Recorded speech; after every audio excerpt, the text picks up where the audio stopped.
Well, the offense sure did go quiet last night.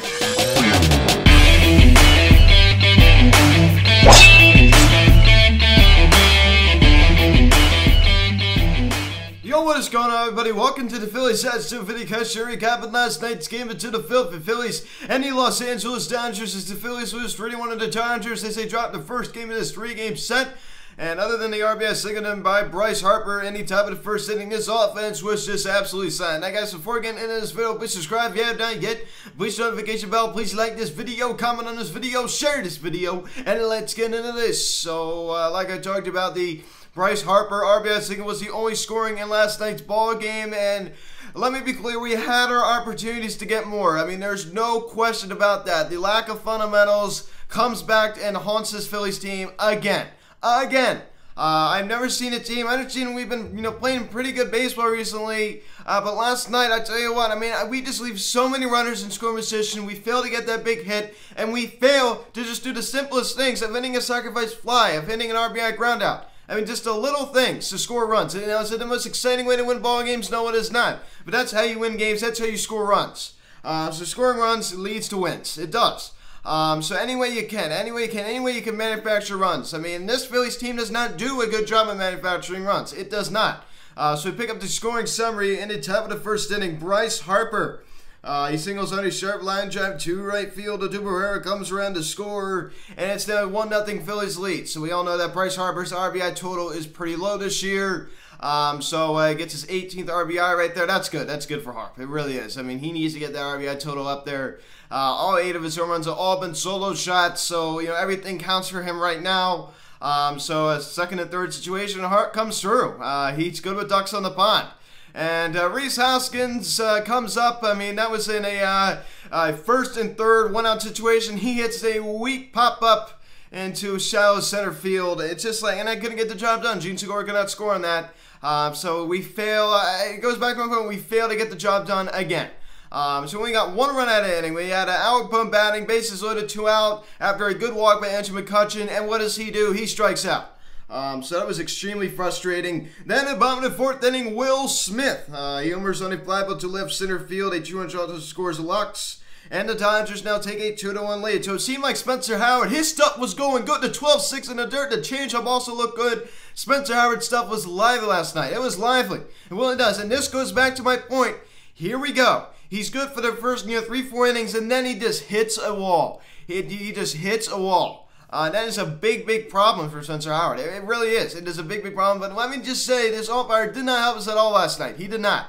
But that's simply no excuse. So I can't go too much on the umpire here. A lot of this is our own doing. Then in the bottom of the 5th inning this time, Chris Taylor homers on a fly ball to left center field. His 9th of the season. And the Dodgers now extend the lead now at 3-1 ball game. And they go in with that score. 3-1 your final scores. The Dodgers take the first of 3 against the Phils. As the Phillies' bad fortune at Dodger Stadium continues, this team is horrendous at Dodger Stadium. It's horrendous. I mean, it's just pathetic. I mean, it's just like how many times we can never get a win there. It's just, it's ridiculous. It's just so bad. I thought we had a shot last night. We did. We had so many ducks on the pond. We really did. Herrera, a rare hit was the performance last night out of the leadout spot. Also drawing that walk, but it's nice. Just get on base too. Gene Segura only collected 1 hit, but he just continues to he's getting a hit almost every game. I mean, he is. I understand last night only got 1 hit, but he did strike out 3 times last night. But prior to that, he's putting the ball in play. Same with Duber. Another night last night, he did not strike out at all. Duber Herrera has been great with keeping that strikeout percentage way low. No one needs to really talk about that. Duber Herrera is barely striking out this year. I love that, and he wasn't doing that in years past. He was striking out a lot. He's done a much better job of putting the ball in play. JT only with the 1 hit. We're going to be talking about the All-Star game later in this video. Also, a jersey update on the road, too. Bryce Harper with the 2 hits, the RBI single. He was criticized for not running out a fly ball later in the ball game. And we all know that's not really part of Bryce's game. He hustles out every single play. So I'm not going to harp on him too much. No pun intended, right? I'm not going to harp on him too much, but yeah, I'm not. 95% of the time, he's busting his butt going down the first base line. I feel like some of society today, you tend to forget, all the good things, and then they tend to focus just on the negative things. But it's still no excuse. You should be busting your butt down the first base line. I will say that. But Rhys Hoskins continues to be And hey, this slump is just, it's pathetic. A 238 average now. I understand he carried us. You can't really go on that, can't really go on that limb right now. He just looks terrible. He just looks terrible. I saw a stat last night. He's 0 for his last 29. That's hitless in his last 29 at bats. I mean, that's pathetic. It really is. That is pathetic. So he needs to get it going. He had a horrible homestand, and this is what we see out of him. He gets in these ruts where he, like, he's on an insane hot streak, and then when he's cold, like, he's worse than Harper, really, when he's cold. I mean, Harper, at least, it looks a little bit better. He's stringing a couple of hits together. Rhys Hoskins, he's, like, ice cold. This is the most streaky guy on the team. Everyone thinks it's Bryce, and Bryce is streaky. But Andrew McCutchen did go hitless last night, withdrawing the 2 walks. Just get on base. He's done a very good job of getting on base.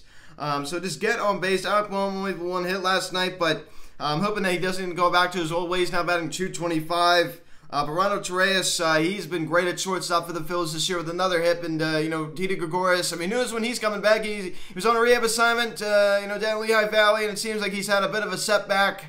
Oh boy, but we need him back as soon as possible. But Bernardo Torres has been doing a good job, as I said. So, and it's not like we're having Nick Maton going out there going 0 for 3, right? We all know that Nick Maton's back in AAA again, but we're getting decent production at shortstop right now, and it's not fantastic, but it's decent. Pickett, Spencer Howard's start last night: 4 innings, 2 hits, 3 runs, all 3 earned, 1 walk, and 4 strikeouts. Like I talked about, his stuff had good movement on it. First inning, he looked great. He was generating a lot of swings and misses. He looked unbelievable. He really did. He looked great. He did. And here we go again. Here's another story. He hits a wall. Here we go again. After the 3rd, 4th inning, he just I don't know what happens. It just implodes. Now, it wasn't like he allowed, 5, 6 earned runs, but you saw he allowed that 2-run run to Will Smith, and then, we tried to go into the 5th, and then, Chris Taylor hit that home run, so, they put him up 3-1, so it just wasn't Spencer's night last night. I'm still waiting for his first win of the season. We still have yet to see that, but Connor Brogdon, a nice inning after coming in after the Chris Taylor home run. And I tell you what, one guy that was really good last night coming out of Phillies bullpen was Bailey Falter. He was great. He really was. A nice clean 3 innings. He looked great. Connor Brogdon and Bailey Falter looked very good last night coming out of Phillies bullpen. But I'm really going to go too hard on Spencer Howard. I'm going to go hard on this offense. I mean, it was red hot in this Yankees series. It was all red against the Braves, but this offense has a tendency to be very streaky, especially when there's ducks on the pond, runners in scoring position, and we failed to get that big hit. That is a common theme with this team. Failing to get the big hit. It's such a common theme with this team. It happens all the time. We could win so many games if we would just, do a better job of manufacturing runs and, doing fundamental baseball. And this team fails to do fundamental baseball. And this is very telling. The Phillies collected 8 hits last night. The Dodgers collected 3. We held them to 3 hits, and they scored 3 runs, and we got 8 when they only scored 1. So we out-hit them 8-3. And we lost. So, I mean, there's no excuse for that. So the Dodgers bullpen did a very good job at shutting us down. I mean, Dave Roberts definitely used, a variety of arms. David Price, Joe Kelly, Blake Trinant, Kenley Jansen coming in and slamming the door. We lose the first game out in LA. So we got the next 2. I'm going to talk a little bit about an update here, a little all-star update. I'm going to urge everyone to go and vote right now. You could vote up to 5 times a day. Gene Segura needs a lot of help. We need to get him in the all-star game. He's going to get snubbed. I really hope he doesn't, but it's looking like he is. And Bryce Harper, currently on track to make it. You have to be in the top 9, votes to get in, and he's currently 6 at number 7. So if it ended today, he would make the All-Star team. He'd be in reserve, but he would still play later in the ball game. Zach Wheeler is a lock to make it. There's not any doubt in my mind about that.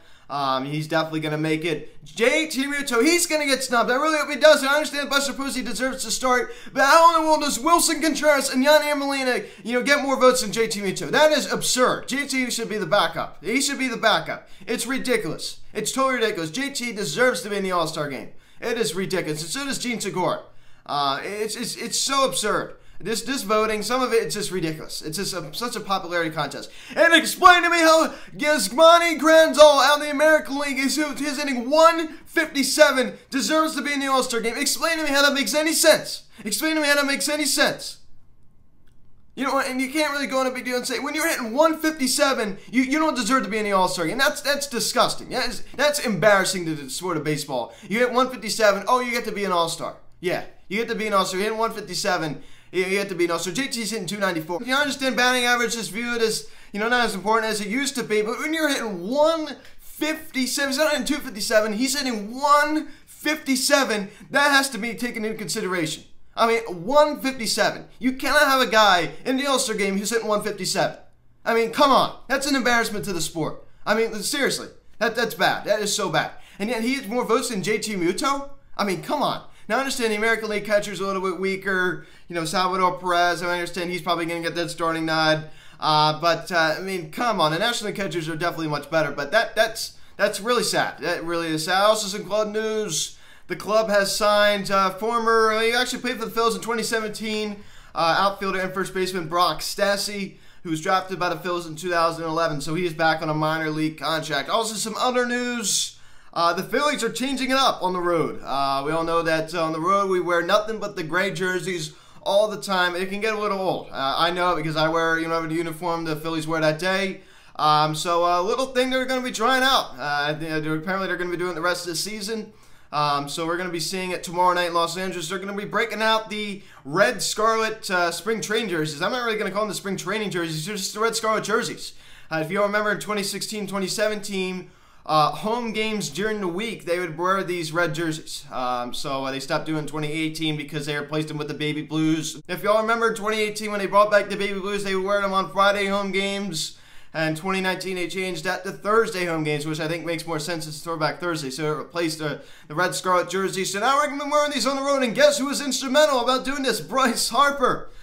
He said, I think wearing gray every game is boring. And he should know. And during his time with the Nats, you know, the Nats have so many alternate uniforms. They don't really wear this one anymore. Remember, they used to wear the red one at home and on the road. When they used to wear that on the road, that was awesome. On a getaway game, the Nats would wear those red jerseys. Now that the Navy jerseys kind of replaced them, but they don't really wear those red ones much anymore. But man, those were sweet. So Harper knows what it's like to wear, you know, some alternate uniforms on the road. So apparently he's very instrumental about that. I've been calling that for a while. I said we got to stop wearing these jerseys every road game. It's going to be so nice. We're also going to be wearing it on Father's Day on Sunday in San Francisco. So we're wearing it tomorrow night and Father's Day. So I'm assuming we're probably going to be wearing these on like getaway games, you know, day games on the road. So I'm really excited. So no more gray jersey every single road game. So now we're going to be breaking out the red scarlet jersey, I assume with this hat too. So I'm really excited. Now we finally have a road alternate uniform. It's about time. I've been thinking about this for a while. It's about time that we switch it up a little bit. I'm really glad. And Bryce Harper, thank you, Bryce Harper, for doing that. So nevertheless, the Phillies do lose last night 3-1 as we're not back down to 500 again. So Spencer Howard gets back with a loss 0-2 with a 5.9 ERA. And David Price gets the win. 10th in the first pitch tonight. Zach Eflin going against a team that he spent like a day with in 2014. Traded over in the San Diego Padres in the Matt Kemp trade. Then he heads to the Phillies in the Jimmy Rollins trade. 2-5, a 3.89 ERA. And Julio Reyes 9-2 with a 3.56 ERA going for the Dodgers tonight. Chase Utley in the house last night with his family.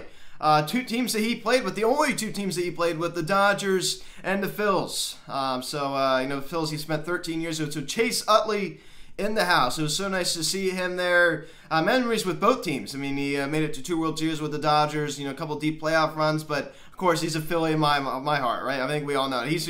I mean, I don't think I need to even say this. You remember it as a Phil, right? Won a World Series here. Had most of his success with the Phillies. So guys, thanks for watching this video. Please subscribe if you have not yet. Please hit the notification bell. Please like this video, comment on this video, share this video. Check out the social media link in the description section. At Phillies Hats of Instagram, TikTok, Instagram.